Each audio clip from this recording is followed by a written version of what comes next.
مستورد ابن شداد فرماتے ہیں کہ اللہ کے نبی صلی اللہ علیہ وسلم نے فرمایا کہ دنیا اور آخرت کی مثال ایسے جیسے سمندر میں انگلی ڈال کے باہر نکالو تو جو اس پہ لگا ہے وہ دنیا ہے اور جو سمندر ہے وہ آخرت ہے. یہ سمجھانے کے لیے ہے، ورنہ محدود اور لامحدود میں کوئی مناسبت قائم نہیں ہو سکتی. محدود اور لامحدود میں کوئی نسبت قائم نہیں ہو سکتی. یہ میرے نبی آپ کو ایک ظاہری مثال سے سمجھا رہے ہیں کہ دنیا اتنی چھوٹی ہے جیسے پانی کا قطرہ بھی نہیں رہتا نا، صرف ایک تری رہ جاتی ہے، اور آخرت اتنی بڑی ہے جیسے 7 سمندر. میرے سمندروں کے کئی سفروں ہیں تو میں اس کو آنکھوں سے دیکھ رہا ہوں کہ ادھر ایک قطرہ ہو اور قطرے کی بھی تری ہو اور ادھر سمندر ہو تو کیا نسبت ہے، یہ سمجھانے کے لیے ہے. ورنہ محدود اور لامحدود میں کوئی نسبت قائم نہیں ہو سکتی. محدود اور لامحدود میں کوئی نسبت قائم نہیں ہو سکتی. وہ لامحدود زندگی ہے، یہ محدود زندگی، اس میں کوئی نسبت قائم نہیں ہو سکتی، عارضی و ہمیشہ. اور پھر ایک اور مثال سے آپ نے فرمایا، جابر رضی اللہ عنہ فرماتے ہیں کہ رسول اللہ صلی اللہ تعالیٰ علیہ وسلم ایک مردہ بکری کے بچے پر گزرے جس کے کان کٹے ہوئے تھے، تو آپ نے فرمایا اس کو 1 درہم میں کون خریدے گا؟ کہ یا رسول اللہ ہم تو اسے مفت بھی نہیں لینا چاہتے، یہ زندہ بھی ہوتا تو کان کٹا تھا، یہ تو مرا بھی ہو کان کٹوا بھی ہے. تو آپ نے فرمایا اللہ کی قسم دنیا اللہ کی نظر میں اس سے زیادہ حقیر ہے. جیسے یہ تمہاری نظروں میں حقیر ہے، دنیا اللہ تعالیٰ کی نظر میں اس سے زیادہ حقیر ہے. رقاق کہتے ہیں رقا، یہ رقو نرم ہو جانا، نرم. اور نرمی یہ مزاج شریعت ہے، مزاج دین ہے. اس میں وہ مضامین آئیں گے جو میرے آپ کے دل کو نرم کر دیں. اور ہم مٹی سے بنے ہیں، مٹی کو پہلے نرم کیا جاتا ہے، پھر اس میں بیج ڈالا جاتا ہے، اگ جاتا ہے. سخت مٹی میں بیج ڈالو تو نہیں اگے گا. تو اس حدیث میں یہ جو محدثین نے عنوان باندھا ہے وہ یہ رقاق، دل کو نرم کرنے والی احادیث اور کلام. اور دل کی نرمی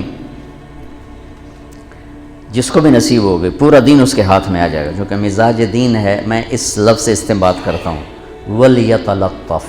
قرآن کے درمیان میں ہے، وَلْيَتَلَطَّفْ. آدھا قرآن ادھر ہے آدھا ادھر ہے، بیچ میں یہ لفظ آیا.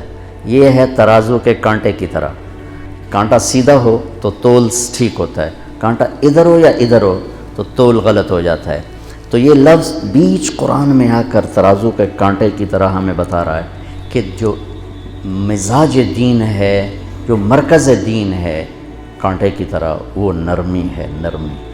اگر یہ ادھر ادھر ہو کے شدت میں تبدیل ہو گئی تو سارے دین کا توازن بگڑ جائے گا، خراب ہو جائے گا. اس لیے یہ وَلْيَتَلَطَّفْ باب تفاعل ہے، تفاعل، انتہا درجے کی نرمی، انتہا درجے کی نرمی جو پورے دین کو تمہارے دل میں اگا دے گی. اس میں اگر آپ اور میں شدت کی طرف جائیں گے تو کچھ بیج اگیں گے، کچھ نہیں ہوگی. تو اللہ مجھے بھی آپ کو نرمی مزاج نصیب فرمائے. شدت اللہ کو ناپسند. میرے نبی کا فرمان ہے اگر نرمی کی کوئی شکل ہوتی تو دنیا کی سب سے خوبصورت شکل ہوتی، سختی کی کوئی شکل ہوتی تو دنیا کی سب سے بدصورت شکل ہوتی. لو کان الرفق خلقا لما رأى الناس خلقا احسن منه ولو کان العنف خلقا لما رأى الناس خلقا اقبح منه. بدترین شکل، سختی، خوبصورت ترین شکل نرمی. تو اللہ سے مانگا کرو.